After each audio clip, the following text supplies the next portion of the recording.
আপনি কি ক্যামেরার সামনে কথা বলতে ভয় পান? আপনি যখন ক্যামেরার সামনে কথা বলেন তখন কি জড়তা কাজ করে? তাহলে আজকের এই ভিডিওটা আপনার জন্য। আসসালামু আলাইকুম। আমি সাদমান হাসান সাকিব। আজকে আমি আপনাদেরকে ক্যামেরার সামনে কথা বলার জড়তাটা দূর করার একটা ওয়ে দেখাবো। আশা করি এটা সবার ক্ষেত্রে অনেক ইম্পোর্টেন্ট এবং আশা করি কাজে লাগবে। তো যারা ক্যামেরার সামনে কথা বলতে ভয় পান তাদের উদ্দেশ্যে বলবো, আপনারা আজ থেকে কথা বলা শুরু করেন। প্রথমে হয়তো আপনি 30 সেকেন্ড কথা বলবেন, 10 সেকেন্ড কথা বলবেন, অথবা কথা বলার সময় দেখা যাবে আপনার জড়তা কাজ করছে, অথবা আপনার সাউন্ডটা আপনার কেমন জানি লাগবে, অথবা আপনার অঙ্গভঙ্গি একটু খারাপ দেখাইতে পারে।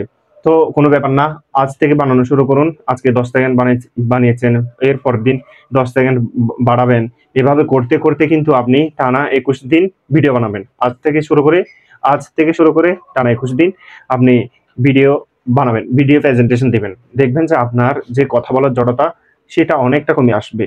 আপনি আজকের ভিডিও আর 21তম ভিডিওর মধ্যে অনেক তফাৎ দেখবেন। 21তম ভিডিওর সাথে আপনার আগের ভিডিও দেখলে কিন্তু আপনি চমকে যাবেন, আর আপনার মধ্যে অটোমেটিকলি একটা কনফিডেন্স আসবে।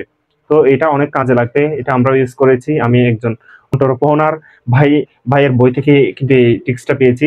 আপনাদেরও কাজে লাগবে। ভিডিওটি কেমন হয়েছে জানাবেন। সবাই ভালো থাকবেন, সুস্থ থাকবেন। আচ্ছা, এতটুকুই। আল্লাহ হাফিজ।